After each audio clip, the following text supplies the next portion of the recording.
Saudara-saudaraku, biasanya dalam mengirimkan surat Al-Fatihah kepada ahli kubur itu terdapat beberapa redaksi. Di antaranya ila ruhi, ila arwahi, dan ila hadarati. Nah, kali ini kami akan membahas bagaimana cara penggunaannya dan apa perbedaannya. Sehingga nanti apabila kita mengirim Fatihah kepada seseorang, tidak salah sebut dan tidak sia-sia dan sampai kepada orang yang kita cinta. Nah, berikut ini cara mengirimkan surat Al-Fatihah yang tepat. Oleh karena itu simak videonya sampai selesai agar kita mendapat ilmu yang bermanfaat. Seringkali kita mendengar ketika orang tawasul mengucapkan kata ila ruhi, ila arwahi, dan ila hadrati. Bahkan ada juga yang mengatakan ila ruhi fi jasadi.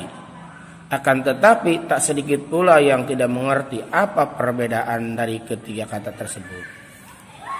Baik ila ruhi, kalimat ila ruhi mempunyai arti sebutan kepada sebuah ruh seseorang, atau bisa juga dihususkan.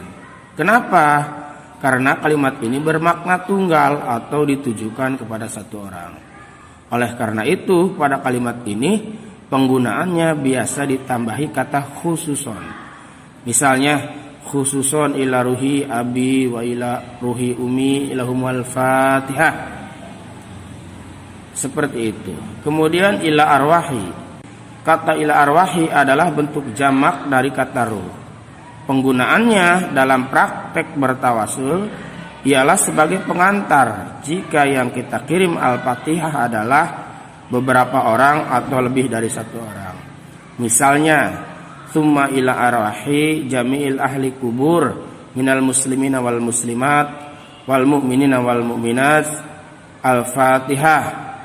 Atau misalnya summa ila arwahi khususon jamil ahli kubur, keluarga besar bapak pulan bin pulan, sebutin semua nama almarhum keluarganya, lalu Al-Fatihah.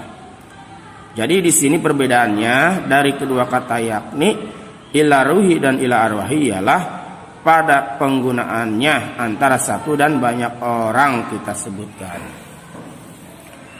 Kemudian kita juga mendengar kata summa.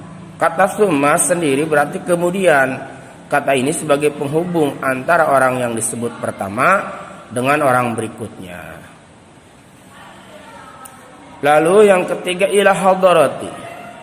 Ila hadarati ialah sebutan yang digunakan untuk merujuk kepada seseorang yang dinilai tinggi derajatnya di hadapan Allah Subhanahu wa taala atau orang yang dicintainya.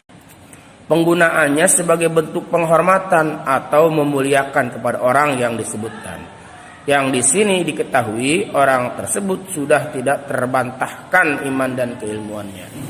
Misalnya para nabi, keluarga dan sahabatnya, tabi'in, aulia serta para ulama. Contoh, ila hadarati khususun yuhanihil minal anbiya'i wal mursalin was suhada'i was sholihin was sahabati wat tabi'in dan seterusnya. Lahumul Fatihah. Pokoknya yang intinya kalimat ila hadarati ini digunakan untuk orang yang kita muliakan. Kemudian juga ada ila ruhi fi jasadi atau ila jasadi. Nah, ini keperuntukannya bagi orang yang masih hidup. Kenapa orang yang masih hidup bisa dikirimi Fatihah? Yang sudah meninggal saja bisa, apalagi yang masih hidup. Hal ini lebih ke mendoakan sebagai wasilah amal kita agar doa kita bisa lebih diijabah. Seolah kita berkata, ya Allah, dengan bacaan Al-Fatihah ini saya mohon engkau sembuhkan si fulan dari sakitnya, lancarkan si fulan urusannya, atau bisa juga berkahkanlah si fulan, atau dan lain sebagainya. Demikianlah cara mengirim Al-Fatihah yang tepat agar tidak keliru dalam penggunaannya. Semoga bermanfaat dan jangan lupa like dan subscribe. Dan sekiranya bermanfaat silahkan dibagikan ke teman-teman sahabat semua. Semoga menjadi amal kebaikan.